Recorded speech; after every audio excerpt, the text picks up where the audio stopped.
श्री कृष्ण कन्हैया लाल की जय। आनंदकंदं प्रभुदेवचंद्रं व्रजेशरूपेण पुरापि जातं प्रविश्य प्राप्तं प्रियप्राणनाथं परेशपूर्णां सततं नमामि। ब्रह्मा प्रिया जागरणाय जात सर्वस्वपाता भवसिन्धुत्राता विज्ञानदाता निजधर्मधाता दीनैकबन्धो शरणं प्रपद्ये। दीनैकबन्धो शरणं प्रपद्ये।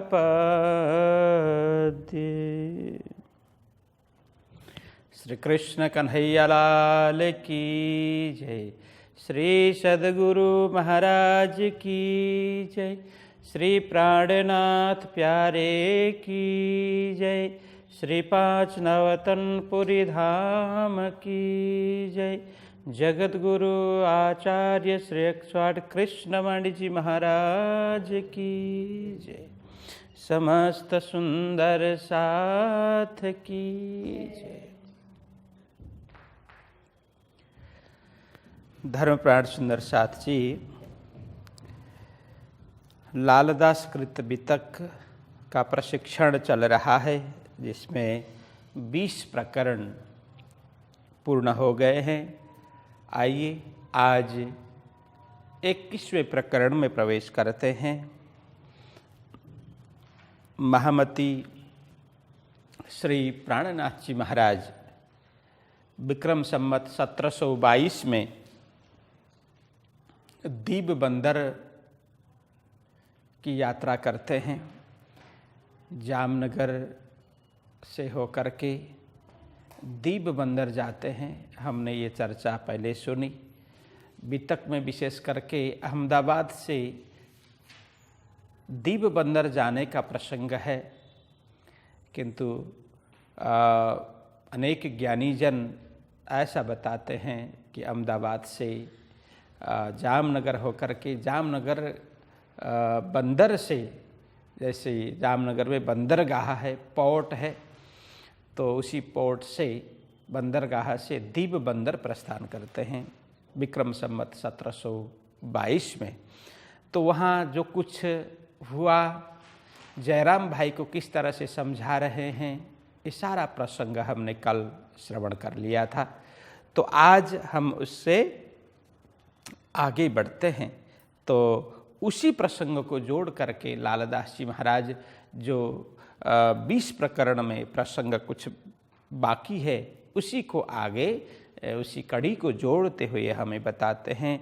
तो इस प्रसंग में जो कुछ आने वाला है पहले ही यहाँ बता दिया शीर्षक में, जयराम भाई को जाति स्मरण कराना, ये प्रसंग है, शीर्षक है। जयराम भाई ने अपनी जाति, मतलब कौन सी जाति, वो परमधाम की ब्रह्म सृष्टि एक ही जाति है, तो दूसरी कोई जाति की बात यहाँ पर नहीं है कि राज्य की अंगना सुंदर साथ ही वो जाति है। तो हम सुंदर साथ है, हम आत्मा है, वो आत्मा की जाति, वही उनको याद करवाना था। इसलिए यहाँ कहा जयराम भाई को जाति स्मरण कराना, स्वयं का स्मरण कराना, स्वयं को पहचान करवाना। तो ये प्रसंग हम सुनने वाले हैं। तो हम प्रवेश करते हैं प्रथम चौपाई में। फेर कहे सुकन जयराम को दीब में सृजिए जब रास लीला याद करते पहले कया सनमंद का सबब। अब ध्यान से श्रवण करना। इसका अर्थ है फेर कहे शुकन जयराम को। तो पहले जयराम भाई को क्या कुछ बताया। देखिए हमने किस तरह से परमधाम में श्रीराज जी से खेल की मांग की, फिर वहाँ से श्रीराज जी ने हमें खेल दिखाने के लिए ब्रज में भेजा। ब्रज में श्री कृष्ण जी के साथ में हमने किस तरह से लीलाएं की। बस अनेक काम करते हुए, घर कार्य करते हुए भी श्री कृष्ण जी को हम बार बार पल पल किस तरह से याद करते थे। काम करता अति घणो पण खिण न मुके नेह। ये हमारा स्वभाव था, हमारी ऐसी दिनचर्या थी। फिर वहाँ से फिर रास में गए, किस तरह से गोवत्स पद संसार के रूप में इस भवसागर को पार करके हम रास में जाने के लिए तैयार हो गए। वहाँ पर योग माया ने किस तरह से हमें रोक करके नया श्रृंगार कराया। फिर जाकर के उथला किस प्रकार से हमने राज्य से की। फिर राज्य ने हमें वृंदावन का परिचय किस तरह से कराया। फिर रास महारास हमने किस तरह से की। फिर करते करते हमारे धनी हमसे किस तरह से अंतर्ध्यान हो गए। ये सारा प्रसंग सुना करके जयराम भाई को जगाने का प्रयत्न प्राणनाथ जी महाराज कर रहे थे। तो यहाँ वही फिर पुनः वही उसी कड़ी को जोड़ रहे हैं। फिर कहे शुकन जयराम को। शुकन वो वचन है जयराम भाई को, वही वचन, वही ब्रज रास उनके वचन सुना करके दीप में श्री जी जब दीप बंदर में श्री जी ने जब जयराम भाई को ऐसे वचन ऐसी वाणी सुनाई क्या। रास लीला याद करते पहले कया संबंध का सबब है। जयराम भाई आप पुनः उस प्रसंग को याद करो जब हम धाम धनी से रास लीला का दिव्य आनंद लेते थे, उसको याद करो। और विशेष करके क्या याद करना, पहले कया सनमंद का सबब। सनमंद का सबब मतलब कारण, सबब का मतलब होता है कारण, हेतु, मतलब। तो संबंध का मूल संबंध का हमारा मूल संबंध मतलब परम धाम में राज्य के साथ में हमारा क्या तादात्म्य भाव है, क्या संबंध है, क्या नाता है, वो बताया। और उसके साथ साथ में क्या बताया, इस संसार में आने का खेल का जो महाकारण है उसके विषय में भी प्राणनाथ जी महाराज ने जयराम भाई को समझाया। वही कहा पहले कया संबंध, पहले तो राज्य के साथ में हमारा संबंध क्या है, रिश्ता नाता क्या है वो बताया। और उसके साथ साथ में सबब कहने का मतलब ये खेल में आने का कारण क्यों बना, इस ब्रह्मांड रचने का कारण क्या है, इसका निर्माण करने का क्या कारण है, इसके विषय में पूरा जयराम भाई को समझाया गया।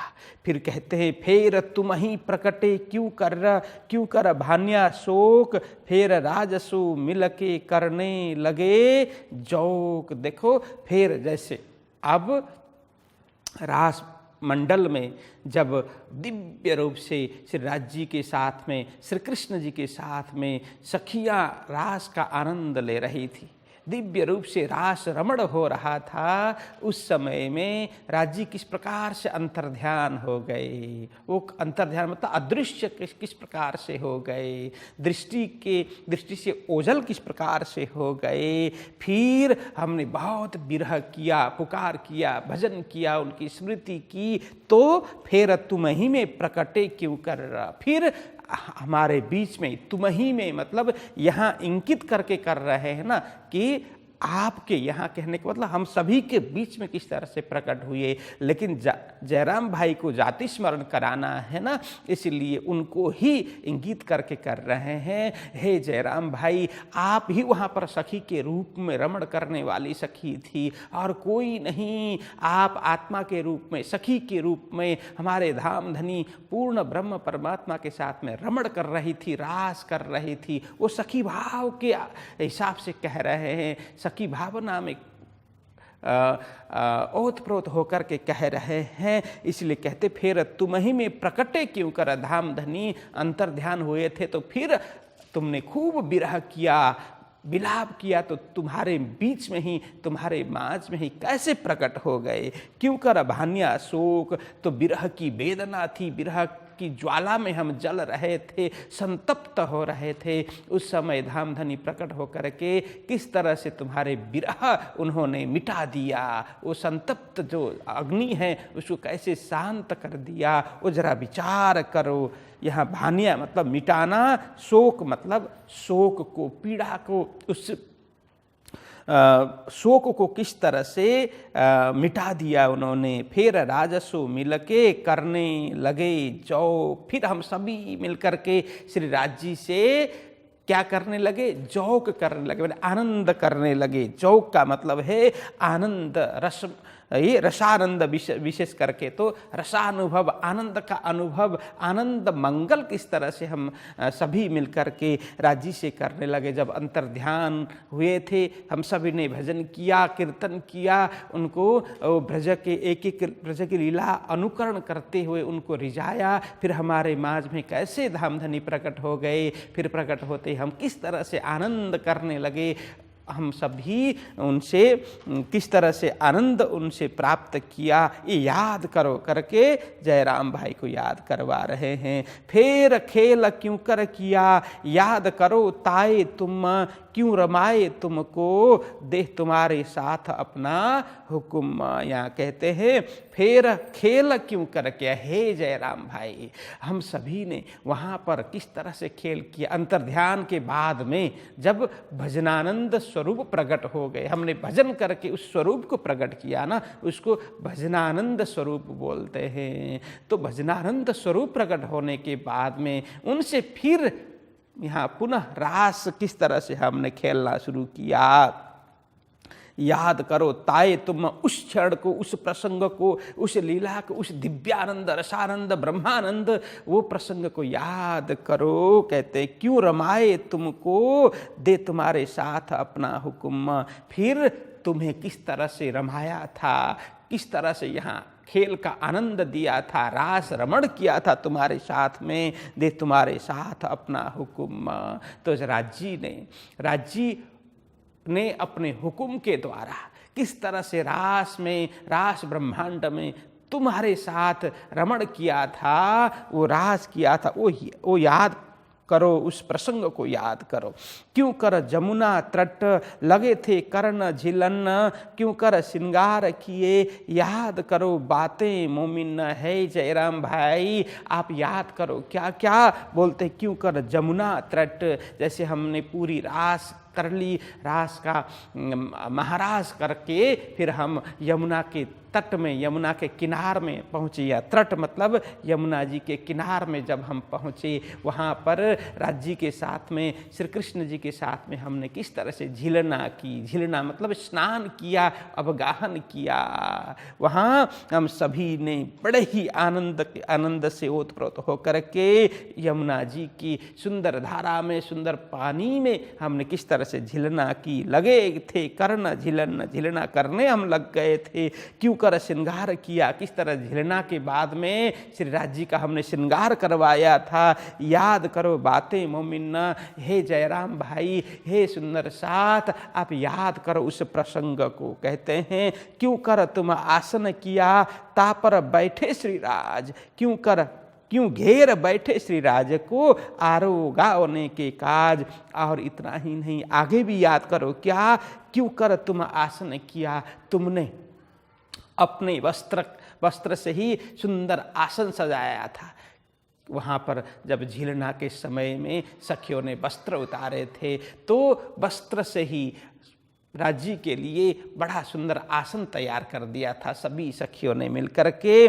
तो वहाँ पर श्री राजी किस तरह से प्रसन्न होकर के, खुश होकर के बैठे थे। क्यों घेर बैठे श्री राज को, श्री राज जी बीच में विराजमान थे। चारों ओर सखियाँ किस तरह से घेर करके उनके आसपास किस तरह से चारों ओर गोलाकार में घेर करके बैठी थी सखियां, आरोगावने के काज, भोजन कराने के लिए, आरोगावने के लिए मतलब उनको जिमाने के लिए, भोजन कराने के लिए किस तरह से हम घेर करके राज्य को घेर करके बैठे हुए थे। झिलना करके फिर बैठे आरोगने जब बिरह ताप याद आया, इत सवाल किए हैं तब। और जब भोजन करने लग गए, झिलना पश्चात आसन में बैठा करके राज्य को भोजन कराने हम सभी लगे थे, उस समय एक प्रसंग याद आया। क्या याद आया? बिरह ताप याद आया। बिरह वो ताप मतलब अंतर्ध्यान प्रसंग से जो विरह हुआ था, उसका संताप है, उसकी पीड़ा वो याद आ गई सखियों को। और इत सवाल किए हैं तब सभी सखियों मिल करके बारी बारी से धामधनी से हमने प्रश्न किया था, सवाल किया था। तो इत सवाल किए हैं तब, तो यहाँ कहते हैं क्या प्रश्न किया था कि तमें, ये रास की चौपाई है, तमें रास रंगे रमाड़िया पण सामड़ो मारी बात, अम ऊपर एवड़ी तमें का कीदी प्राणनाथ। तो सभी सखियाँ मिल करके बोलती है, हे धामधनी, हे प्राणनाथ, हे प्राणेश्वर, हे प्राण प्रियतम, आपने रास तो खूब अच्छी तरह से हमें रमाया, खूब आनंद दिया, आनंद का कोई पारावार नहीं है, बेशुमार आनंद हम सभी को प्रदान किया। परंतु हे प्राणनाथ, आप जरा श्रवण करें, जरा हमारी बात सुने। क्या? तो कहते हैं हम ऊपर एवड़ी, हमारे ऊपर इतनी बड़ी पीड़ा, इतना अधिक दुख आपने क्यों दिया? तमें कहाँ कीदी प्राणनाथ, हमारे ऊपर ऐसा व्यवहार आपने क्यों किया? ऐसा जो अपने शत्रु को भी ऐसा व्यवहार नहीं करते, शत्रु के प्रति भी आपने हमारे ऊपर ऐसा व्यवहार दिखाया, ऐसा व्यवहार किया। क्या किया मैंने? जब धामधनी पूछते हैं तब सखियां बोलती है, अवगुण एवड़ा अमतना किहा हुता बालम, एम अमने एकला मुकी गया वृंदावन। तो है कहते हैं, हे धनी, आप और पूछते हैं मैंने क्या किया? आपने क्या नहीं किया? हमारे में क्या अवगुण था? क्या अवगुण था? कौन सा दोष था? हमारे में क्या कमी थी? तो हे बालम, हे प्रीतम, तो एम अमने एकला, तो आप ही हमारे सब कुछ थे, प्राण के प्रियतम थे, परिवार कहो, सब कुछ कहो, जो कुछ कहो, हमारे आधार आप ही थे। उस निर्जन जंगल में रास खेलते खेलते, रास खिलाते खिलाते आप बिल्कुल हमें छोड़ करके निकल गए, हम बिल्कुल अकेले पड़ गए वहाँ पर। तो यहाँ कहते हैं मुकी गया वृंदावन, हम अमने एकला, इस तरह से हमें उस निर्जन भयावह जंगल में अकेले छोड़ करके आप कहाँ चले गए? देखिए, वो भोजन कराते हुए सखियों के दिल में यह प्रश्न आता है, तो वहाँ कर बैठती है कि हे प्राण प्रियतम, और तो सब ठीक है, आपने अच्छी तरह से रास का आनंद दिया, इतने आनंद में हम डूब रहे थे, अचानक उस आनंद को आपने ऐसे खींच लिया अपनी और हम बिलखते रह गए उस निर्जन जंगल में, हमें अकेले छोड़ करके आपने इतना दुख दिया, इतना कष्ट दिया, इतनी पीड़ा आपने दी। तो यहाँ कहते हैं, तम बिना जे घड़ी गई अमे जानिया जुग अनेक, ए दुख मारो साथ जाने के जाने जीव बसे। सखी कहती है, यह रास ग्रंथ का अंतिम प्रकरण है, 47वां प्रकरण, हम सभी को पढ़ना चाहिए, सभी को ज्ञान होगा। तो यहाँ कहते हैं, तम बिना जे घड़ी गई, हे धनी, हे प्राणेश्वर, हे प्राण प्रियतम, आपके न होने से, आपको न पाने से, आपके बगैर वो घड़ी किस तरह से बीती वो हम ही जानते हैं। इतना कष्ट हमें हुआ, इतना दुख हमें हुआ, वो और कोई ही नहीं जानता। यह कहती हैं कि एक एक पल भी हमारे लिए युगों युग समान हो गए, क्योंकि दुख और कष्ट में समय बीतता नहीं है। हम सभी ने भी याद किया होगा, कभी हम बीमार होते हैं अथवा किसी पीड़ा में पड़ते हैं, किसी दुख, किसी शोक से घिरे होते हैं, तो एक एक पल बीतता नहीं है, एक एक पल कटता नहीं है, लेकिन आनंद में पल कैसे बीतते हैं, दिन कैसे बीतते हैं, रात कैसे बीतती है, उसका कोई ख्याल ही नहीं आता। लेकिन दुख कष्ट में, वेदना में, पीड़ा में समय बीतना बहुत मुश्किल होता है। तो यहाँ सखी कहते हैं, अमे जानिया जुग अनेक, एक एक पल भी हमारे लिए कल्पों कल्प, युग युग के समान ऐसे हो गए आपके विरह में, आपकी वेदना में। ये दुख मारो साथ जाने, ये दुख कितना हुआ, कितनी पीड़ा हुई, उसका कोई हिसाब नहीं है। ये तो अनुभव करने वाला ही कर सकता है। अनुभव किसने किया? मेरे साथ ने, मेरे सुंदर साथ जो हमारे साथ में थे, हम सभी सखियों ने वो दुख अनुभव किया कि जाने जीव बसे का। या तो मेरा जीव जानता है, मेरी आत्मा ही जानती है, या तो मेरे सुंदर साथ जानते हैं। जो सुंदर, जिस सुंदर साथ ने वहाँ पर इस दुख को भोगा है, इस पीड़ा को भोगा है, वही जानते हैं, या तो मेरी आत्मा ही जानती है। इतना दुख, इतना कष्ट, इतनी वेदना, पीड़ा आपने प्रदान की। कहते हैं आपण रंग भर रमता। तो अब सखियों ने इतना कहा, तो यहाँ धामधनी बोलते हैं कि हे सखियों, आप क्यों ऐसा सोच रही हो? आप लोगों ने जो अनुभव किया ना, मैंने भी वही अनुभव किया। वैसे तो मैं आप सभी को छोड़ करके कहीं गया ही नहीं था, बिल्कुल आप सभी के पास में ही था। तो सखियाँ बोलती है, तो आप हमारे पास में थे, ये तो बिल्कुल ही झूठी बात है, क्योंकि हमने बन बन, जंगल जंगल, वृक्ष वृक्ष, लता लता, बेली बेली, सभी जगह को ढूंढते हुए हम निकले। एक एक बेली को पूछते चले, एक एक वृक्ष को पूछते हुए हम वावरी हो गई थी, पागल की तरह हम इधर उधर भटक रही थी। चारों ओर देखा हमने, आप कहीं भी नहीं मिले, आपके दर्शन नहीं हुए।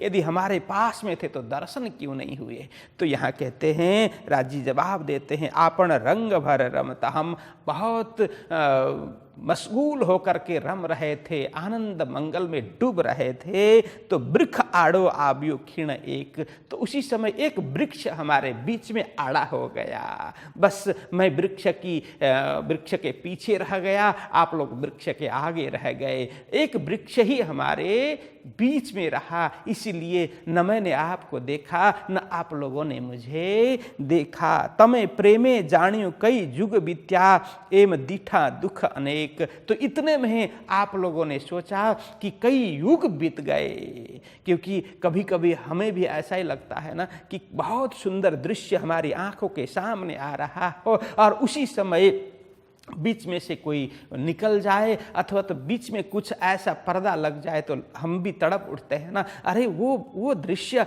इतना सुहावना, इतना सुंदर दृश्य हम देख रहे थे, अब कहाँ ये कौन सा आड़ा आ गया। तो इससे आँख को ये ललक पैदा होती है उस दृश्य को देखने के लिए।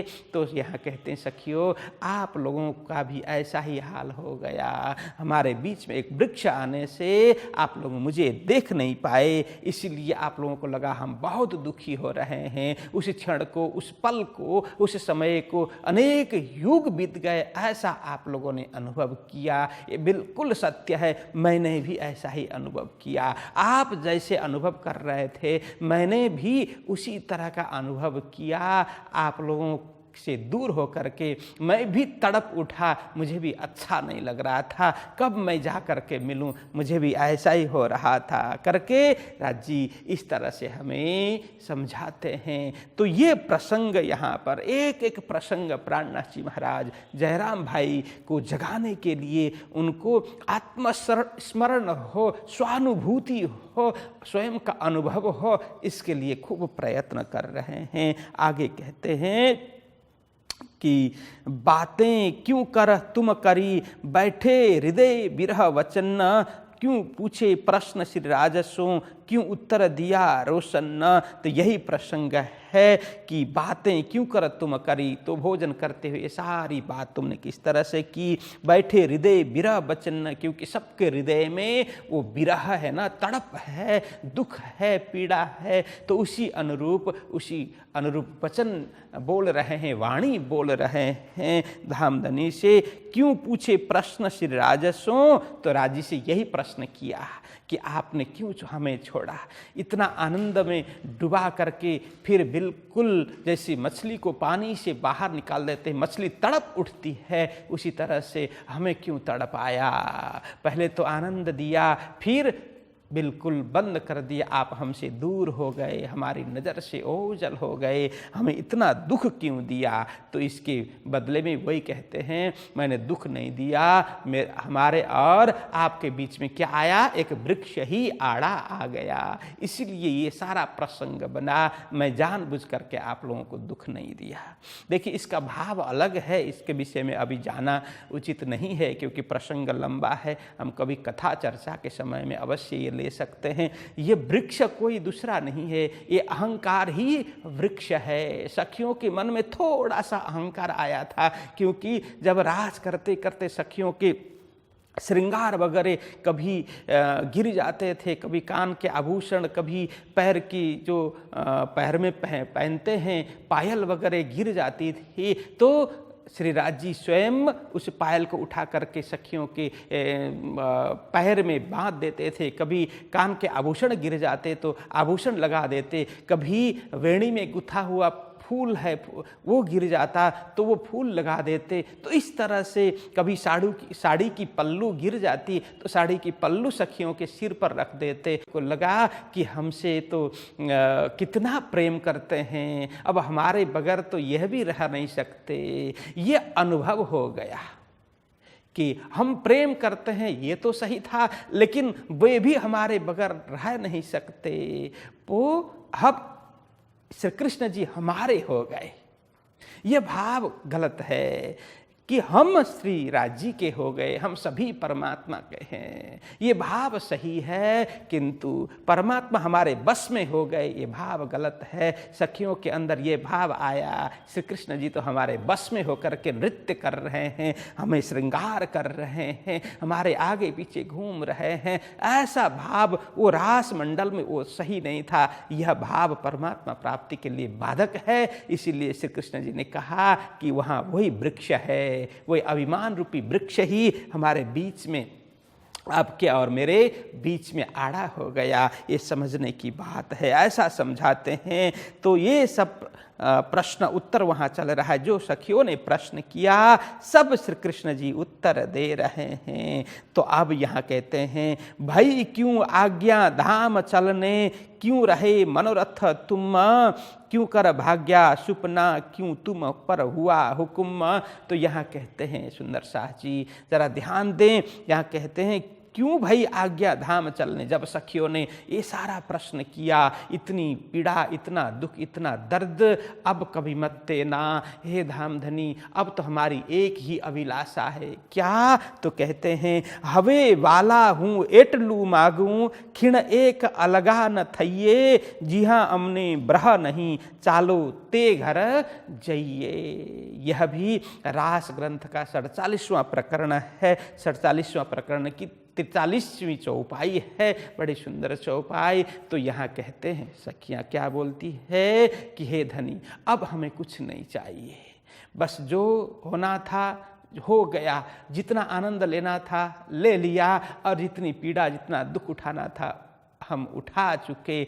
अब इससे अधिक दुख सहने की क्षमता हमारे में नहीं है। इसलिए एक ही प्रार्थना है। क्या? कहते, हवे बाला हूँ एटलू मांगूं, हे वाला, हे वालम, हे प्रियतम, हम इतना ही मांगते हैं। क्या? कि खिण एक अलगा न थइये, अब हमारी अभिलाषा इतनी ही है, आपसे प्रार्थना है, एक पल भी, एक क्षण भी, जैसे आँख में पलकारा झपकती है ना, एक पलक, उतनी देर भी आप हमसे अलग न हो, आप हमारी नयन से ओझल न हो, आपके दर्शन होता रहे, आपका वियोग क्षण भर के लिए भी नहीं हो। बस इतनी ही प्रार्थना हम करते हैं।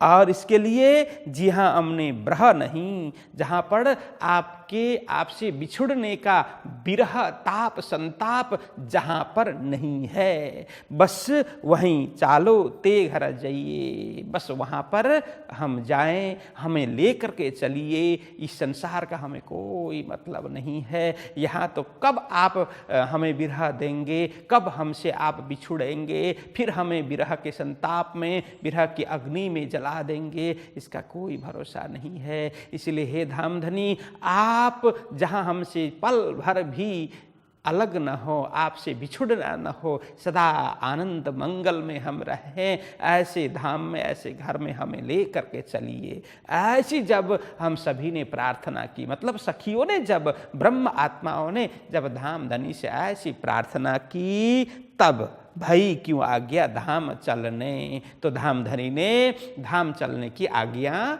कर दी। तो क्यों रहे मनोरथ तुम, अब धाम चलने की आज्ञा कर दी। हम सभी धामधनी के साथ में परम धाम की ओर हम सब ने प्रस्थान किया, लेकिन जाते जाते वो मन में मनोरथ बना रहा। कौन सा मनोरथ? कि धामधनी ने क्या कहा था कि हे सखियों, यह माया बहुत ही छलीनी है, ये माया बहुत भयंकर है, यह अलग अलग देश में प्रकट होंगी आप सभी, और वहाँ जा कर के स्वयं को भूल जाओगी, मुझे भूल जाओगी, परमधाम को भूल जाओगी, और अलग अलग आग पानी पत्थर को पूजते हुए यही हमारे मालिक है, यही हमारे स्वामी है, ऐसा मान करके मुझे तो बिल्कुल भूल जाओगी। और मैं कभी संत के रूप में, कभी सद्गुरु जी के रूप में, कभी ज्ञानियों के रूप में, कभी किसी सुंदर साथ के रूप में आ करके समझाऊंगा, फिर भी तुम लोग समझोगी नहीं, मेरी बात नहीं मानोगी। ऐसा धामधनी ने कहा था। ऐसा तो कुछ ज्यादा हुआ ही नहीं। ऐसा सखियों के मन में ये बात आई, क्योंकि अलग अलग देशों में, अलग अलग वेशभूषा में, अलग अलग परिवेश में प्रकट होगी कहा था ना, तो प्रकट तो हम एक ही साथ में गोकुल में प्रकट हो गई गोपियों के रूप में,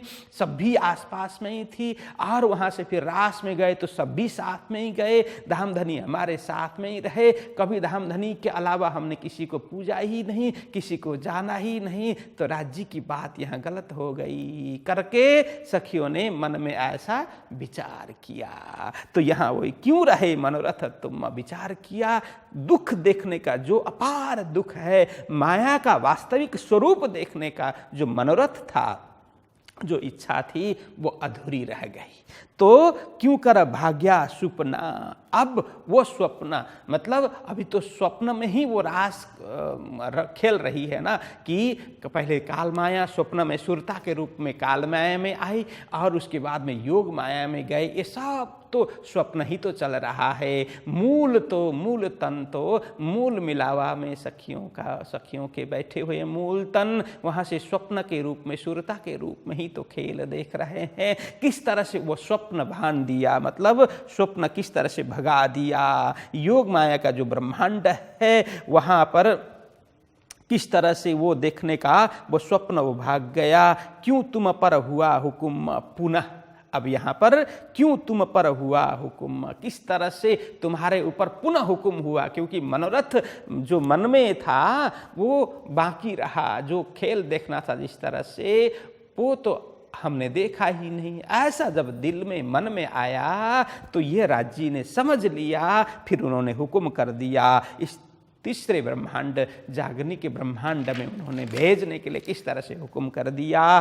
फिर इत सुपना भाग्या, जब मोमिन पहुँचे धाम, चाह रही खेल देखने, पूरे हुए न मनोरथ काम। या कहते हैं फिर इत सुपना भाग्या, फिर योगमाया के खेल जो हम देख रहे थे वो भी एक प्रकार से स्वप्न ही है। वो किस तरह से वो मिटा दिया जब मोमिन पहुँचे धाम, जो धाम में परम धाम में पहुँचे, मतलब पूर्ण रूप से परम धाम में जागृत भी नहीं हुए, लेकिन स्वप्न भी टूट गया। देखिए क्या होता है कि हम जब सो जाते हैं, हम स्वप्न देखने लग जाते हैं।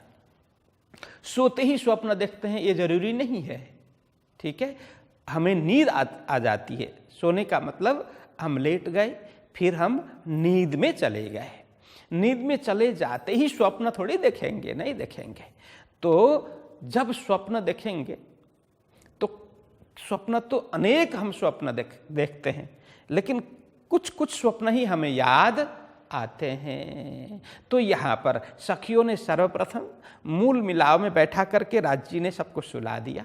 फिर वो नींद में है और थोड़ी देर के बाद में उन्हें क्या कर दिया, काल माया के ब्रह्मांड में भेज दिया। वो स्वप्न देख रही हैं सखियाँ, है ना, कि स्वप्न के रूप में, सूरता के रूप में काल माया के ब्रह्मांड में प्रकट हो गई, वहाँ अनेक लीलाएं हो गई। फिर वहाँ से स्वप्न ही अब योग माया के ब्रह्मांड में स्वप्न ही देख रही हैं। लेकिन अब योग माया का ब्रह्मांड में रास खेल के जब सखियों ने फिर प्रार्थना की, हमें तो परमधाम में ले चलिए, अब विरह नहीं चाहिए, वेदना नहीं चाहिए, संताप पीड़ा नहीं चाहिए, तो उनकी अर्जी सुन करके राज जी ने परमधाम में तो उठाया, लेकिन पूर्ण रूप से अब स्वप्न तो टूटा लेकिन जगी नहीं है। जैसे हमें जो स्वप्न आ रहा था, स्वप्न तो अब टूट गया, लेकिन अब नींद से जगे नहीं है पूर्ण रूप से, फिर तंद्रा अवस्था में ही है। यहाँ वही कहते हैं, ऐसी स्थिति सखियों की हो गई। जब राज जी ने धाम में परमधाम की ओर बुला लिया, तब योग माया का स्वप्न टूट गया। किंतु चाह रही खेल देखने, किंतु सखियों के अंदर वो मनोभावना, मनोकामना, खेल देखने की जो इच्छा है, तीव्र आकांक्षा है, वो बनी रही। पूरे न हुए मनोरथ काम, बस वही मनोरथ, खेल देखने की, पूर्ण रूप से खेल देखने की, माया का प्रभाव, प्रचंड प्रभाव देखने का जो मनोरथ था वो सिद्ध नहीं हुआ है अभी भी। यहाँ कहते हैं, अजू मनोरथ रह गए, क्यों कहेगी रूहें विख्यात, क्यों कर राजें देखिया तुम्हारे दिल की बात। 10वीं चौपाई में कहते हैं, अजू मनोरथ रह गए, अभी भी मनोरथ जो उर में, मन एवं उर में, उर मतलब हृदय में जो भाव था, खेल देखने का भाव, वो और अभी भी बाकी रहा। क्यों कहेगी रूहें विख्यात, परंतु किस तरह से, या क्यों मतलब किस तरह से, रूहें मतलब सखियाँ, विख्यात मतलब विस्तार पूर्वक राज्य के सामने ये बात किस तरह से कह पाएंगी, नहीं कह सकी। मतलब हमें तो खेल देखने का मन अभी भी है, ऐसा करके मन में तो लिया, लेकिन राज्य के साथ में स्पष्ट रूप से तो नहीं कह पाएंगे ना। तो यहाँ वही बात कह रही हैं, क्यों कहेगी रूहें विख्यात, विस्तार पूर्वक खेल देखने की चाहत है, खेल देखने की चाहत अभी बाकी होने की बात सखियां स्पष्ट रूप से राज्य के समक्ष व्यक्त नहीं कर पाई, स्पष्ट रूप से प्रस्तुत नहीं कर पा रही हैं। परंतु क्यों कर राजे देखिया, सभी सखियों के मन में जो मनोभावना है, मनोरथ है, आकांक्षा है, अभिलाषा है, वो राज्य ने किस प्रकार से जान लिया, किस तरह से समझ लिया। देखने का मतलब उन्होंने, उनकी दिव्य दृष्टि तो है ही, उनकी दृष्टि से समझ लिया, उनको पता चल गया तुम्हारे दिल की बात। सभी सखियों के दिल में जो बात गढ़ करके बैठी, कौन सी, कि राज्य ने जो कहा था वो तो हुआ नहीं, हमें तो वो माया का प्रभाव है, माया की जो माया का स्वरूप है, उससे होने वाला जो प्रभाव है वो हमें देखना है। पूर्ण रूप से हम देख नहीं पाए, कुछ अभिलाषाएं, कुछ आकांक्षाएं बाकी रही। वो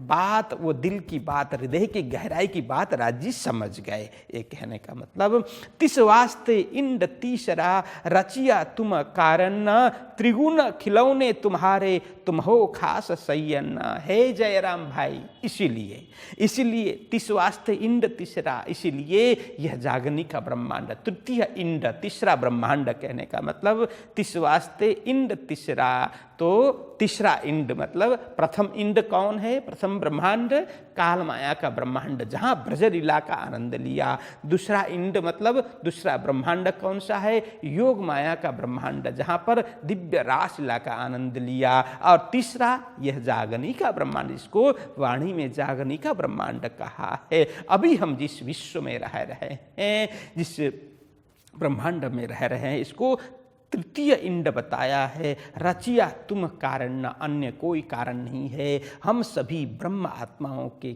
लिए, उनको खेल दिखाने के लिए, माया का प्रताप दिखाने के लिए ही यह ब्रह्मांड की रचना हुई। त्रिगुण खिलौने तुम्हारे, तो यहाँ त्रिगुण मतलब ब्रह्मा विष्णु महेश, आप सबके लिए, मतलब हम सभी ब्रह्म आत्माओं के लिए, ब्रह्म सृष्टि के लिए क्या खेल करने वाले हैं। क्या ब्रह्मा जी क्या खेल कर रहे हैं, सृष्टि निर्माण का खेल कर रहे हैं। विष्णु जी क्या कर रहे हैं? उसको, उसके नियंता, उसके पालन, उसकी स्थिति को बनाए रखने का खेल ब्रह्मा विष्णु जी कर रहे हैं। भगवान शंकर क्या कर रहे हैं? उसको लय करने का खेल कर रहे हैं। तो यहाँ पर कतिपय ज्ञानी जन ऐसा भी बताते हैं, त्रिगुण खिलौने तुम्हारे, मतलब ब्रह्म सृष्टियों के लिए कि ब्रह्मा विष्णु महेश, भगवान ब्रह्मा जी, भगवान विष्णु जी एवं भगवान शंकर जी तो खिलौने के समान हैं, ऐसा बताते हैं।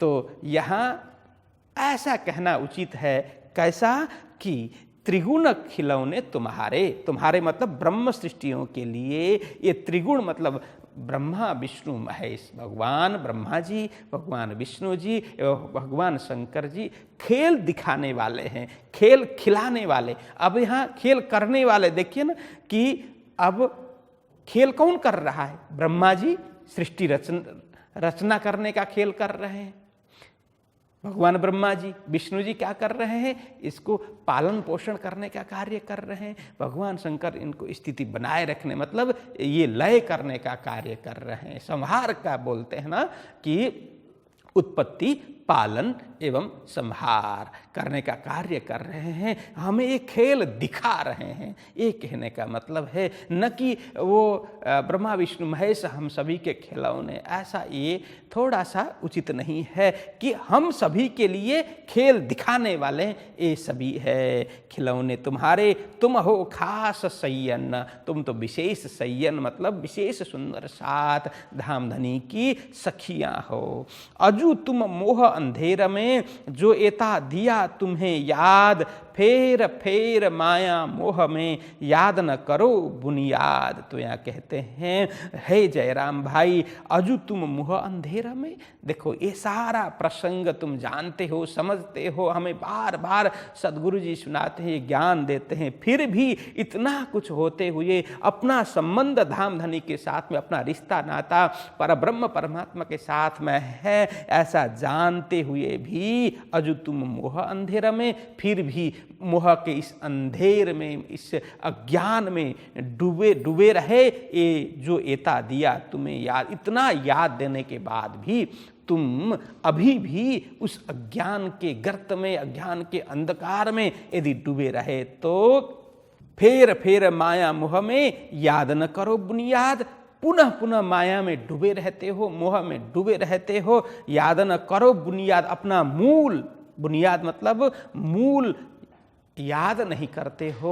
ये बात उचित नहीं है, ये योग्य बात नहीं है। ब्रह्म सृष्टि के लिए शोभास्पद बातें ये नहीं है, शोभास्पद कार्य नहीं है, याद करना चाहिए। इन चर्चा के रस में देखा न जाते दिन, सुन के सब मगन भये, दिल हुआ अति रोशन। इस तरह से जब प्राणनाथ जी महाराज दीप बंदर में जाकर के जयराम भाई से दिन रात चर्चा कर रहे हैं, यहाँ कहते हैं फिर इन चर्चा के रस में, इस तरह से, रस मतलब आनंद, जब इस तरह से ब्राह्मी चर्चा हो रही है, पूर्ण ब्रह्म परमात्मा की, परमधाम की, आत्मा की इस तरह से चर्चा हो रही है, उस चर्चा के रस में, आनंद में देखा न जाते दिन, बस दिन रात बीतता हुआ किसी को पता ही नहीं चला। यहाँ देखा न जाते दिन, वो समय जाते हुए किसी को पता ही नहीं चला। सुन के सब मगन भय, सब जो सुन रहे थे ब्रह्मवाणी मतलब श्री जी के मुखारविंद से इस प्रकार से दिव्य चर्चा, दिव्य वाणी जब श्रवण कर रहे थे तो वहां सुनकर के सब मगन भय मतलब आनंदित हो गए। मगन का मतलब आनंदित हो गए। दिल हुआ अति रोशन। बस ब्रह्म ज्ञान, जब प्राणनाथ जी महाराज के मुखारविंद से ब्रह्म ज्ञान की धारा बह रही है, ब्रह्म ज्ञान का प्रकाश निकल रहा है, तारतम का प्रकाश निकल रहा है, ऐसे तारतम प्रकाश की चर्चा श्रवण करते हुए सबका हृदय प्रकाशित हो गया। यहाँ कहते हैं दिल मतलब हृदय हुआ अति रोशन, अतिशय रोशन प्रकाशित हो गया। कहने का मतलब अत्यंत हृदय प्रकाशवान हो गया, उज्जवल हो गया, प्रज्वल हो गया, प्रकाशित हो गया। फिर चर्चा करने लगे, भलो जो पायो सुख, ता समय साथ के सिफत, कहीं न जाए या मुख। इस तरह से चर्चा कर रहे हैं, चर्चा कर रहे हैं। एक प्रसंग पूरा हुआ, फिर दूसरा प्रसंग उठाते हैं, दूसरा प्रसंग पूरा हुआ, तीसरा प्रसंग उठाते हैं। चर्चा में इतना मशगूल होते हैं, पुनः फिर चर्चा करने लगे, पुनः चर्चा में चढ़ गए, चर्चा शुभारंभ करते हैं। भलो जो पायो सुख, जिससे सबको अतिशय सुख मिल रहा है, आनंद मिल रहा है।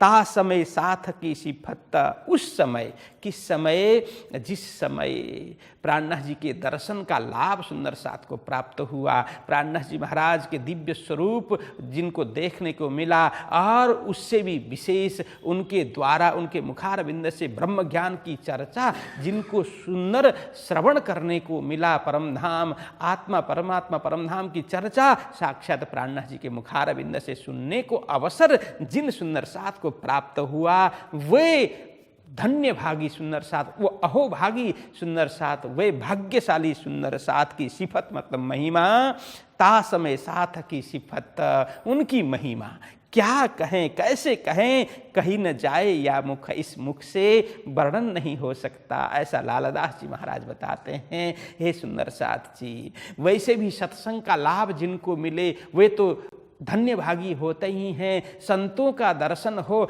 धन्य भागी होते ही हैं। गुरुजन का दर्शन हो, गुरुजन का सानिध्य मिले, वे तो धन्य भागी होते ही हैं। उसमें भी स्वयं प्राणनाथ जी महाराज के दर्शन, उनके मुखारविंद से ब्रह्मवाणी की चर्चा, ब्रह्म ज्ञान की चर्चा, ऐसा जिनको सुनने का अवसर प्राप्त हुआ, ऐसे भाग्यशाली सुंदर साथ की सिफत महिमा मैं कहीं न जाए या मुख, मैं इस मुख से वर्णन नहीं कर सकता, ऐसे लालदास जी महाराज यहाँ बताते हैं। और कहते हैं, संवत 1722 दीव पधारे श्रीराज, 2 बरस तहाँ रहे, सब पूरे मनोरथ काज। अब यहाँ समय दिया, इस चौपाई को टिक करके याद करना चाहिए। संवत 1722 दीव पधारे श्रीराज, यहाँ श्रीराज श्री प्राणनाथ जी महाराज के लिए प्रयुक्त हुआ है। प्राणनाथ जी महाराज कब दीव में पहुँचे? विक्रम संवत 1722 में। और वहाँ कितने रहे? कहते हैं 2 वर्ष तहाँ रहे, 2 वर्ष पर्यंत दीव बंदर में विराजमान होकर के वहाँ जागने का महान कार्य करते हैं। तो सब पूरे मनोरथ का, सब सुंदर साथ के मनोरथ, उनकी मनोकामनाएं प्राणनाथ जी महाराज पूर्ण कर देते हैं। आगे कहते हैं, नित्य चर्चा इन भांत की, होवे दीव बंदर में, बड़ा शोर पड़ा शहर में, आवत सब सुनने। यहाँ कहते हैं नित्य प्रति प्राणनाथ जी महाराज के मुखारविंद से वहाँ चर्चा होती है, नित्य चर्चा इन भांत की। इन भांत मतलब किन भांत की? जो ऊपर वर्णन हम सभी ने सुना। इस तरह से दिव्य चर्चा, कभी परमधाम की चर्चा, कभी महाकारण खेल में आने का महाकारण की चर्चा, कभी राजी के स्वरूप श्रृंगार की चर्चा, कभी श्यामाजी के स्वरूप श्रृंगार की चर्चा, कभी ब्रज की चर्चा, कभी रास की दिव्य आनंद की चर्चा, और वहाँ पर जो जो प्रसंग हुआ उन सब की चर्चा। इस प्रकार से प्राणनाथ जी महाराज चर्चा करते ही रहते हैं। होवे दीव बंदर में, दीव बंदर में हो रही है, बड़ा शोर पड़ा शहर में। इस तरह से प्राणनाथ जी के द्वारा ब्रह्म ज्ञान की चर्चा सुन सुन करके आसपास में जाकर के सुंदर साथ कहने लगे, भक्तजन भी कहने लगे, अरे ऐसे महापुरुष दीव में पधारे हैं जिनसे ब्रह्म ज्ञान की चर्चा सुन करके हमारी कान अघाते नहीं है, हमारा मन भरता नहीं है। ऐसे महापुरुष तो हमने कभी देखे ही नहीं थे, ऐसे महापुरुष की चर्चा कभी हमने सुनी नहीं थी। ऐसा करके भक्तजन सुंदर साथ शहर के चारों ओर जाकर के कहने लगे, तो प्राणनाथ जी की ख्याति वहाँ पर बढ़ जाती है, वो विख्यात हो जाते हैं। देखिए, ख्याति शब्द है जिसमें भी उपसर्ग लगता है तो विख्यात होता है, कु लगता है तो कुख्यात होता है। तो कुख्यात मतलब गलत कार्य करके जो नाम कमाता है वो कुख्यात उसको कहा जाता है, लेकिन अच्छा कार्य करके सत्कर्म करके जो नाम कमा लेता है उसको विख्यात सुविख्यात कहते हैं। तो प्राणनाथ जी महाराज की ख्याति यहाँ बढ़ जाती है, वो सुविख्यात बनते हैं। यहाँ शोर का मतलब चारों ओर हो हल्ला हो गया, उनकी ख्याति, उनका नाम का डंका बज गया। कहने का मतलब चारों ओर शहर में ये स्थिति हो गई। आवत सब सुनने, अब सब ख्याति हो गई तो सारे लोग आ करके ब्रह्म ज्ञान की चर्चा वहाँ सुनते हैं, ब्रह्मानंद का अनुभव करते हैं। अपने अंकुर माफक हिस्सा लिया सबन, पर आए केतेक साथ में जो निस्बती साथ सैयन। इस तरह से चारों ओर से हजारों भक्तजन, हजारों सुंदर साथ वहाँ पर आकर के चर्चा कथा श्रवण करते हैं, परंतु अपने अंकुर माफक सभी सुंदर साथ बनते हैं ऐसी बात नहीं है। सभी वो ज्ञान धारण करते हैं ये बात नहीं है। किसी को ज्ञान अच्छा लगता है, किसी को चर्चा अच्छी लगती है, कोई प्राणनाथ जी महाराज के दिव्य स्वरूप को देख के भी मोहित होकर के आते हैं। अलग अलग आने वाले अलग अलग ढंग से, अलग अलग रूप से वहाँ पर पहुँचे होते हैं, लेकिन जो सार ग्रहण करने वाले, जो तत्व ग्रहण करने वाले बहुत कम होते हैं। उनमें से जिससे अंकुर हो, जो बीज अंदर परमधाम का बीज हो, तो उन्हीं परमधाम की बात अच्छी लगती है। तो यहाँ कहते हैं अपने अंकुर माफक, अपने भाग्य के अनुरूप वो बीज के माफक हिस्सा लिया सबने, अपने भाग्य अनुरूप सबने वहाँ पर हिस्सा लिया, सबने अपनी हाजिरी लगाई। पर आए केतेक साथ में, जो अनेक लोग आते थे चर्चा सुनने में, उनमें से कुछ ही सुंदर साथ के जमात में प्रवेश होते हैं। यहाँ कहते पर आए, परंतु आए केतेक साथ में, केतेक मतलब कुछ ही सुंदर साथ बनते हैं। वो तारतम महामंत्र ग्रहण करते हैं, अन्य दिव्य चर्चा है, अच्छी चर्चा है, कथा अच्छी है करके निकल जाते हैं, परंतु कुछ एक लोग ही वो तारतम ग्रहण करके सुंदर साथ समूह में प्रवेश करते हैं। जो निस्वती साथ संयन, कौन प्रवेश करता है? तो जिनका संबंध जिसके साथ है ना, वही इस वहाँ पहुँचता है। मतलब जो परमधाम से संबंध रखता है, जो ब्रह्म से संबंध रखता है, जो ब्रह्म सृष्टि है, उनको ही तारतम ज्ञान बहुत ही अच्छा लगता है। तारतम के प्रकाश में आकर के उनको बहुत ही आनंद मिलता है, सुख मिलता है, वही तारतम ग्रहण करते हैं। बाकी अन्य इसको ग्रहण ही नहीं कर सकते, क्योंकि केसरी सिंह का जो दूध है ना, वो कनक पात्र, स्वर्ण पात्र के अलावा अन्य कहीं टिकता नहीं है। इसलिए वो ब्रह्म ज्ञान है, तारतम ज्ञान है, ब्रह्म सृष्टि के ही हृदय में वो टिक पाता है, बाकी दूसरे के हृदय में टिकता नहीं है। यहाँ ये कहने का मतलब है, युद्ध किया दज्जाल ने बड़ा जो किया शोर, हाथ पांव अपने पटके पर कछु न चला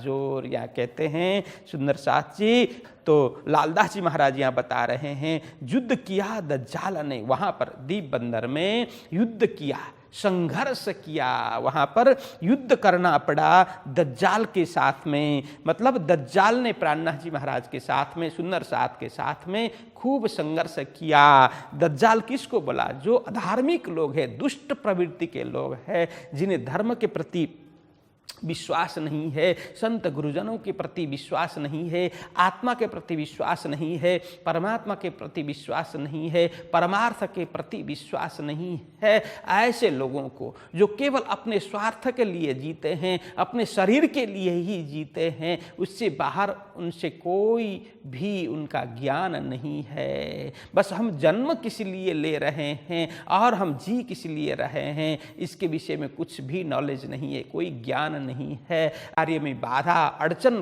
करने वाले, दूसरों को नीचा दिखाने वाले, ऐसे लोगों को दज्जाल कहा है। जो अधार्मिक है, ऐसे दज्जाल लोगों के साथ में प्राणनाथ जी का खूब संघर्ष वहाँ हुआ। सुंदर साथ का युद्ध मतलब संघर्ष हुआ, बड़ा जो किया शोर, दज्जाल ने खूब वहाँ पर शोर मचाया, मतलब उन्होंने वो हल्ला किया कि हाथ पांव अपने पटके पर कछु न चला जोर। तो अब यहाँ क्यों हाथ पांव पटके, क्यों इस तरह से इन लोगों ने किया?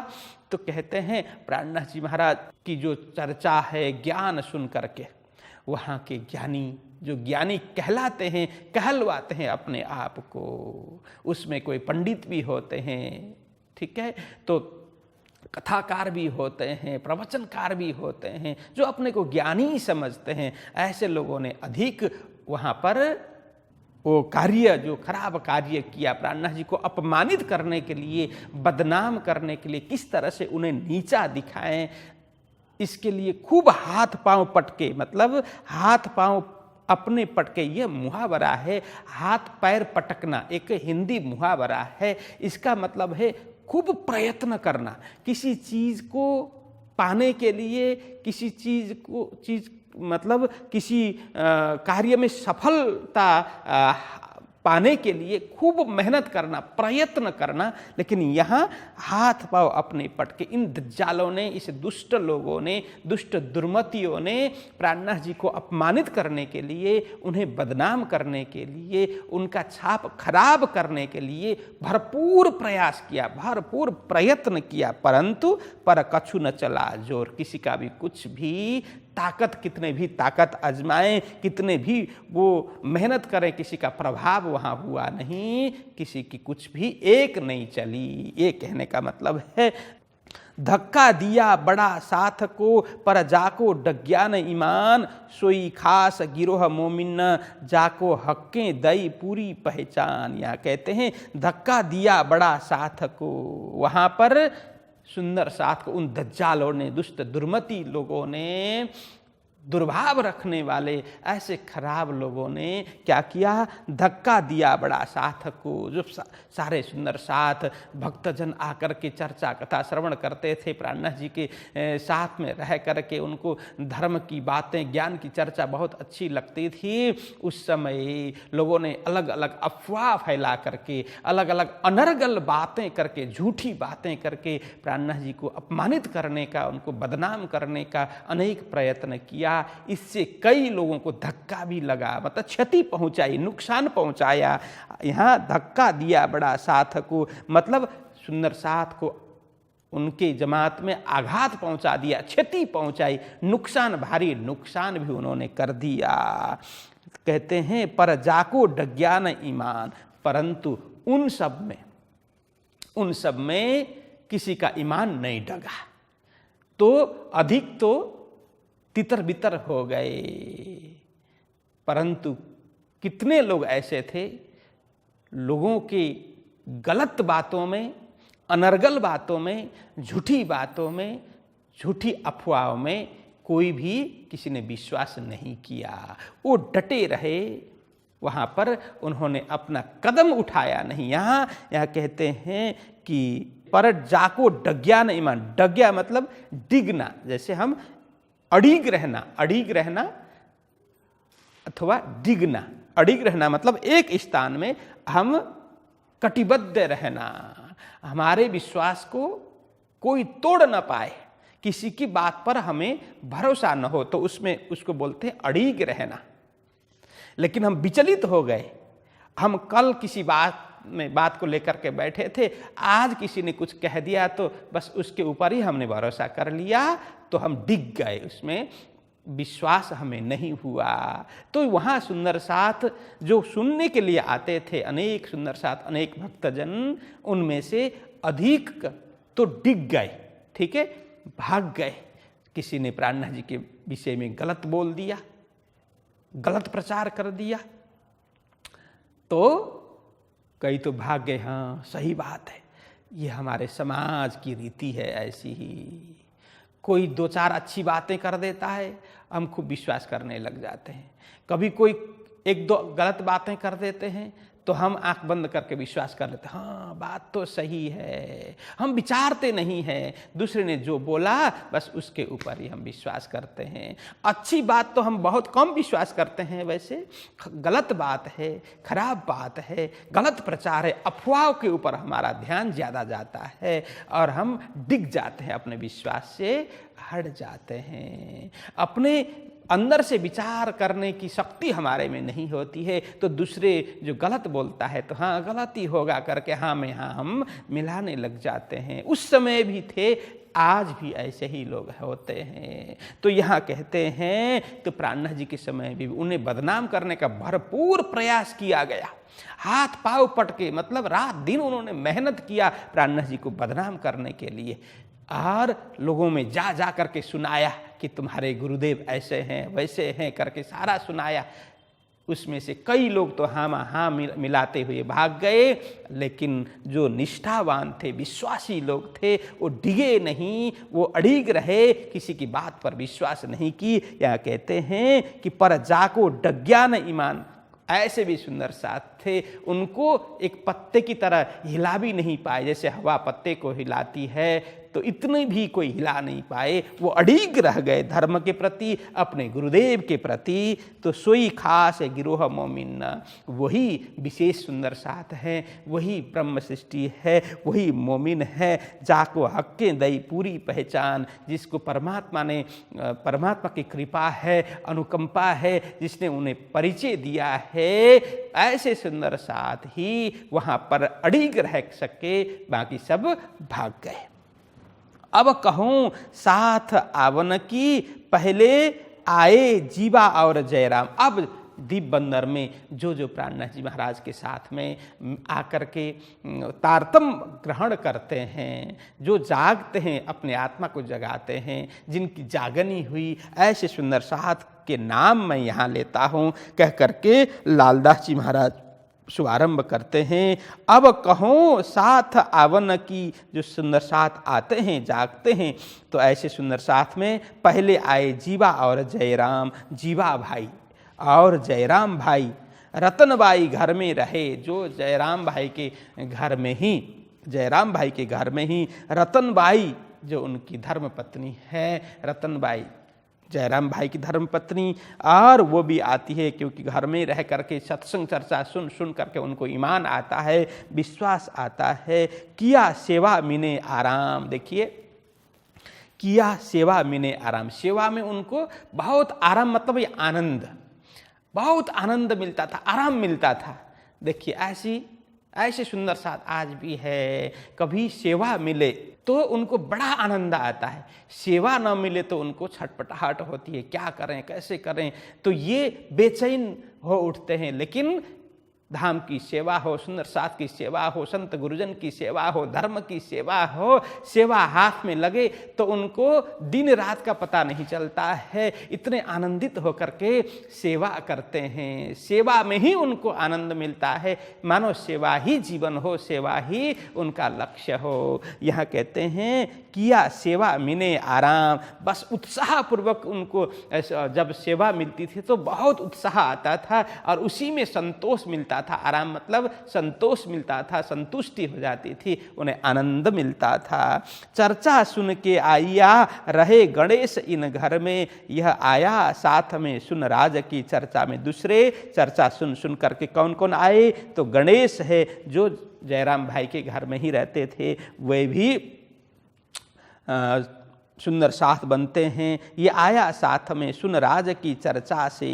देखिए सत्संग का ये प्रभाव है, सत्संग सुनते रहना चाहिए। तो प्राणनाथ जी महाराज के मुखारविंद से चर्चा सुन करके गणेश जी को भी ईमान विश्वास आ गया, वे भी धर्म में सम्मिलित हो जाते हैं, प्रवेश करते हैं। और सुंदर साथ के नाम यहाँ गिनाते हैं। गंगादास जो आइया इन चर्चा के संग मतलब सत्संग, वो सत्संग चल रही है ना, सत्य परमात्मा की चर्चा हो रही है, वही तो सत्संग है। तो सत्संग सुन करके उनके अंदर भी विश्वास आ जाता है। आए बैठा साथ में कर कलयुग से जंग। देखो सरल नहीं होता, कलयुग से जंग करके युद्ध करके वे सुंदर साथ में आ गए। यहाँ कहने का मतलब कलयुग से जंग करने का मतलब क्या है? घर के लोग ही कलयुग बन जाते हैं, आसपास के लोग कलयुगी बन जाते हैं, ठीक है, रिश्ते नाते सब कलयुगी बन जाते हैं। कोई अच्छी वस्तु को अपनाता है, अच्छा कार्य शुभारंभ करता है,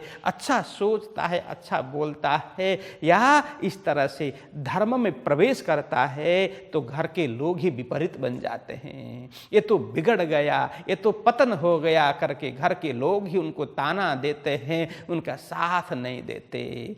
आज भी ऐसे लोग मौजूद हैं, आज तो और अधिक है। कोई युवा वर्ग आज का बड़ा दुख का विषय ये सभी व्यसन में फंसे हुए होते हैं। मांस मदिरा सेवन करना, सिगरेट बीड़ी तंबाकू इत्यादि खाना पीना, इसका सेवन करना, इतना ही नहीं, अब तो वो गांजा वगैरह है, चरस है, भांग वगैरह है, उसका सेवन करना, ये सब आज सारा हो रहा है। अब कोई इसको छोड़ करके शुद्ध धर्म में प्रवेश करे तो उनको अच्छा नहीं लगता। लोगों को शराबी पसंद है, लेकिन सन्यास पसंद नहीं है, संत पसंद नहीं है। आज के समाज की ये विडंबना है। तो यहाँ वही कहते हैं कि आए बैठा साथ में कर कलयुग से जंग, जो गंगादास है। आकर के सत्संग में बैठे, उनको ईमान आया, विश्वास आया और उन्होंने तारतम ग्रहण कर लिया, जिससे सारे घर के लोग भी उनसे नफरत करने लगे, आसपास के लोग भी नफरत करने लगे। एक कलयुगी दज्जाल दुष्ट दुर्मति लोग उनको सताने लगे, लेकिन वो डिगे नहीं, अड़ीग रहे अपने निर्णय पर, अपने धर्म पर, अपने गुरुदेव के प्रति जो अड़ीग रह करके आगे बढ़े। तो नरसिंह दास ग्वाल जी ये आए बैठे बीच निज धाम, जंग भया दज्जालसों ये डगे नहीं इन काम। तो नरसिंह दास जो ग्वाल है, जो ग्वाल किसको बोलते हैं? गाय पालक जो है, गाय पालने वाला। तो ऐसे नरसिंह दास ये आए बैठे बीच निज धाम, वहाँ पर सत्संग में आकर के उन्होंने भी धर्म को स्वीकार कर लिया, निजानंद धर्म, श्री कृष्ण प्रणामी धर्म को स्वीकार कर लिया। जंग भया दज्जालसो, उनसे भी बहुत सारे लोगों ने युद्ध किया, संघर्ष किया, उनको चिढ़ाया, उनको बदनाम किया, लेकिन वे डटे रहे अपने धर्म में। ये डगे नहीं इन काम, इस परमार्थ के परम धर्म की ओर से कभी भी डगे नहीं। जो पथ उन्होंने स्वीकार कर लिया, जो पथ के पथिक बने, उनसे कभी विचलित हुए नहीं, वो डिगे नहीं, हटे नहीं। कि कोई कितना भी उनको सताए, कितना भी उन्हें भला बुरा कहे, निंदा करे, लेकिन अपने धर्म से कभी डिगे नहीं। गरीब दास साथ में था पहले का भोजबाई, आवत नित राज पास ये चर्चा श्रवण देने को सुखदाई। तो एक गरीबदास नाम के सुंदर साथ हो गए, लेकिन ये गरीबदास तो प्राणनाथ जी महाराज ने उनका नामाभिधान किया, नामकरण किया, लेकिन वो पहले उनका नाम था भोज भाई। भोज भाई जिसका नाम था, लेकिन प्राणनाथ जी के सत्संग से वे जाग गए। जागने के बाद सुंदर साथ जमात में प्रवेश हुए, तो उनका नाम कर दिया प्राणनाथ जी ने गरीबदास। देखिए, गरीब मतलब अत्यंत नम्र, सब सुंदर साथ को चरण छू करके प्रणाम करे, नम्रता का भाव अधिक हो, विनय भाव अधिक हो, जिनमें कोई अभिमान का एक गंध भी नहीं हो, ऐसे सुंदर साथ थे भोज भाई। उनका नाम कर दिया गरीब दास।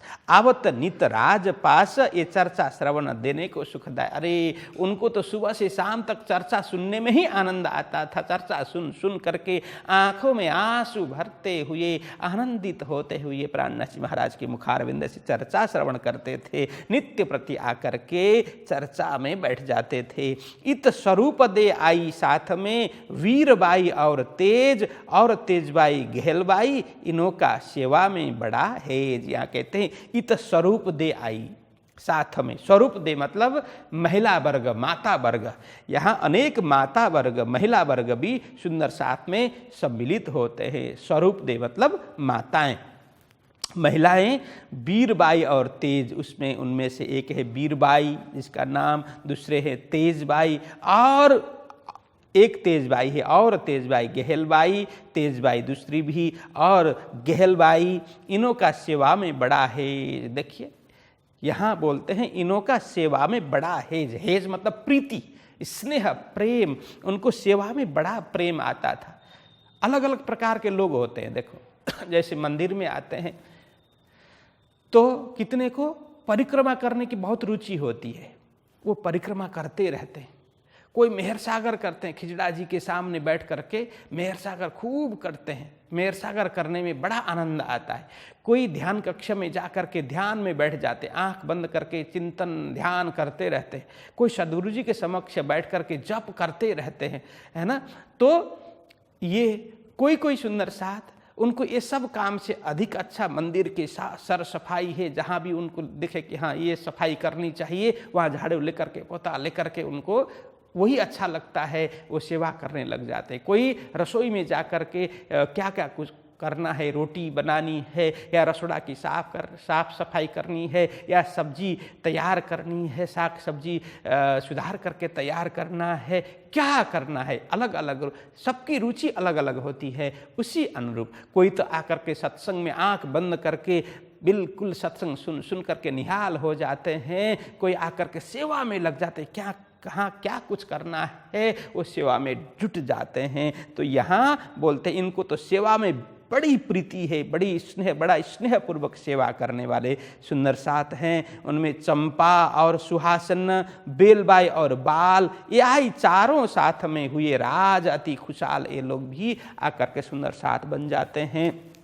प्राणनाथ जी महाराज बहुत प्रसन्न हो जाते हैं। यूं साथी साथ में भय संगी चर्चा के, 50-60 आए साथ में आहार चर्चा देवे के। तो कहते हैं इस प्रकार से सुंदर साथ, इस प्रकार से साथी हैं वो सुंदर साथ बन जाते हैं। भय संगी चर्चा के, देखिए जैसे का हम संग करें हमारा रंग वैसा ही हो जाता है। ये संगत पानी की तरह है। पानी है ना, जैसे जिस कलर के वासन में हम पानी डालें, पानी उसी कलर का दिखाई देता है ना। लाल बाल्टी में डालें, लाल कलर का जो पात्र है उसमें डालें तो पानी लाल ही दिखाई देता है ना। हरा कलर हो तो हरा ही दिखाई देता है, नीला कलर का हो तो नीला दिखाई देता है, पीला कलर का हो तो पीला ही दिखाई देता है। तो हम संग किसका करना है? अच्छे के संग करेंगे तो हम भी अच्छे बन जाते हैं, बुरे के संग करेंगे तो हम भी बुरे हो जाते हैं। इसलिए जो अच्छा बोलता है, अच्छा सोचता है, ऐसे लोगों का ही हमें संग करना चाहिए। जो गलत बोलता है, अनर्गल बातें करता है, दूसरों की निंदा करते रहता है, दूसरे की ईर्ष्या करते रहता है, ऐसे लोगों का संग हमें नहीं करना चाहिए। उससे हमारा भी रंग बिगड़ जाता है। इसलिए यहाँ कहते हैं यूँ साथी साथ में, इस तरह से अनेक साथी सुंदर साथ बनते हैं। एक दूसरे के संग में आकर के, चर्चा के संग में आकर के, सत्संग सुन करके उनको भी वो रंग अच्छा लगता है और सुंदर साथ बन जाते हैं। इस तरह से 50-60 लोग वहाँ प्राणनाथ जी महाराज के द्वारा मंत्र ग्रहण करते हैं। आहार चर्चा देवे ए, देखिए चर्चा, ब्रह्मानंद की चर्चा, ब्रह्म विषयक चर्चा, ये आत्मा परमात्मा की चर्चा, यही हम सभी के लिए आहार है। मतलब आत्मा का आहार है। आहार मतलब खुराक है। शरीर का खुराक क्या है? जैसे अनाज है, जल है। शरीर का खुराक कितने प्रकार के होते हैं? जैसे भोज्य है, चोष्य है, लेह्य है, अलग अलग प्रकार जो भोजन चबा करके खाने वाला है। एक पेय जो पी करके, जो पीते हैं हम, ठीक है। और चोष्य, चुस करके, जैसे गन्ना वगैरह इस प्रकार के जो है वो चुस करके हम खाते हैं। और लेह्य जो चाट करके खाते हैं। विशेष करके 4 प्रकार के भोजन ये सारे शरीर के लिए हैं। लेकिन आत्मा के लिए भी भोजन है। वो क्या है? वो दिव्य ब्रह्मानंद रस, वो आत्मा के लिए आहार है, वो भोजन है। इस तरह से आत्मा का भोजन प्राप्त करते हैं। वहाँ पर बड़ो विलास जो हो वही, सो क्यों कर कहूँ इन मुख, लहा लियो साथ में सो कहो न जाए यह सुख है। सुंदर शाह जी इस प्रकार से दिव्य बंदर में प्राणनाथ जी महाराज के सानिध्य में सारे सुंदर शाह ने बहुत ही आनंद प्राप्त किया। विलास मतलब खूब विलास किया, आनंद प्राप्त किया। सो क्यों कर कहो इन मुख, तो लालदास जी बोलते हैं उस विलास उस आनंद के जो प्रसंग है वो मैं किस तरह से इस मुख के द्वारा वर्णन करूं। लहा लियो साथ में, तो लहा मतलब फायदा, लाभ, लाभान्वित, जो सुंदर साथ लाभान्वित हुए प्राणनाथ जी महाराज से, जिन्होंने लाभ प्राप्त किया, दर्शन के लाभ, चर्चा का लाभ, ब्रह्मानंद का लाभ जो प्राप्त किया, सो कहो न जाए ये मुख, मेरे मुख के द्वारा वर्णन नहीं हो सकता। बड़ा शोर हुआ शहर में, कांप्या कुली दज्जाल, ये आए मेरे दुश्मन मोकों करे बेहाल। वहाँ पर प्राणनाथ जी के प्रभाव को देख करके, उनकी ख्याति को देख करके बड़ा शोर हुआ शहर में। तो ख्याति उनकी ब्रह्म ज्ञान की चर्चा से, जो उनके दिव्य ज्ञान की चर्चा चारों ओर फैल गई। लोगों ने प्रचार प्रसार इतना किया, फैल गया उनका नाम चारों ओर फैल गया। तो कांप्या कुली दज्जाल, जिससे कांप्या मतलब कांपने लग गए, कुली मतलब कलयुग, कलयुगी, दज्जाल मतलब वही कलयुगी दुष्ट लोग कांपने लग गए, जो दूसरों को ईर्ष्या करते हैं, है ना, स्वयं को बड़ा मानते हैं, घमंड करते हैं और दूसरे की प्रगति देख करके, दूसरे की अच्छी चर्चा, अच्छी बात देख करके ईर्ष्या करने लग जाते हैं, आग में जल जाते हैं, ईर्ष्या की आग में धधकने लग जाते हैं। ऐसे अज्ञानी मूर्ख दुष्ट दुर्मति लोग वहाँ पर जलने लग गए। प्राणनाथ जी से अब ईर्ष्या करते थे तो उनकी ख्याति देख करके सब थरथराने लग गए, कांपने लग गए वहाँ पर।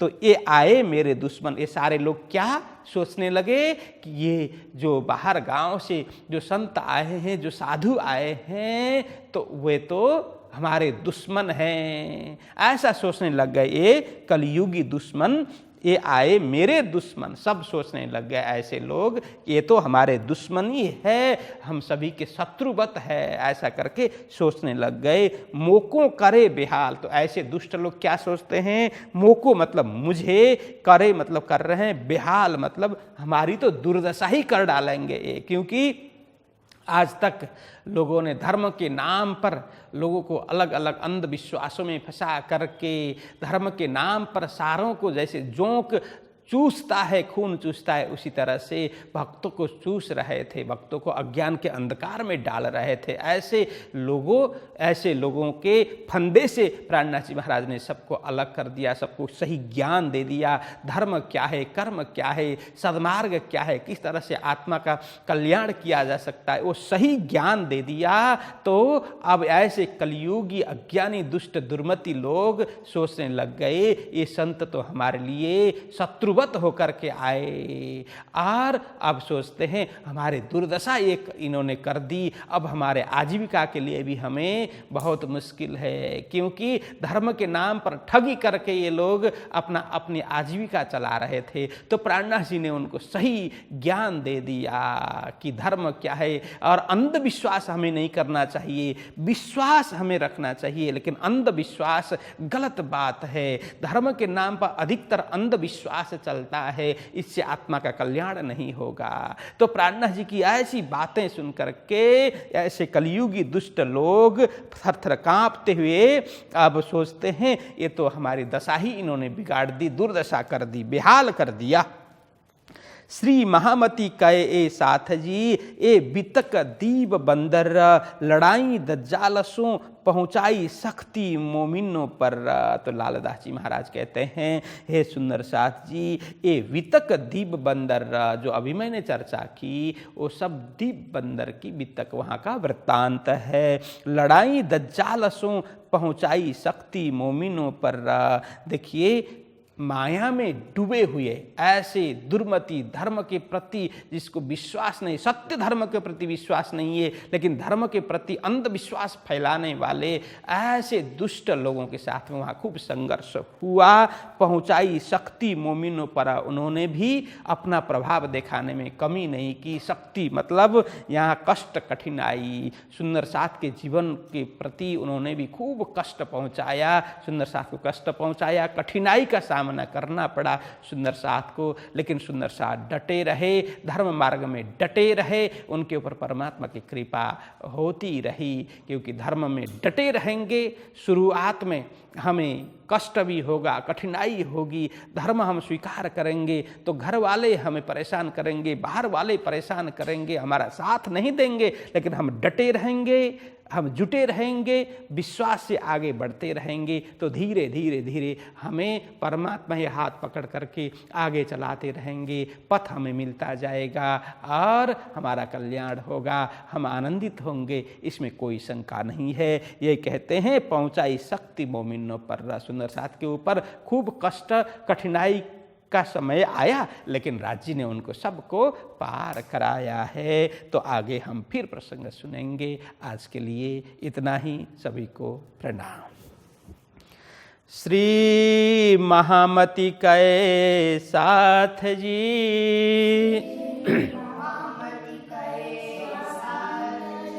ए बितक दीव बंदर,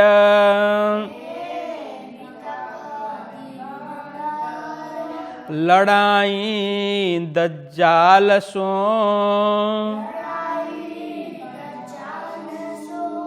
पहुँचाई शक्ति मोमिनों पर,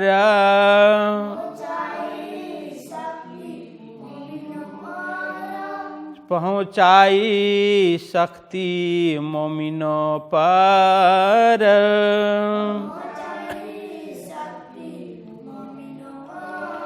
श्री कृष्ण कन्हैया लाल की, श्री सद्गुरु महाराज की, श्री प्राणनाथ प्यारे की प्रणाम।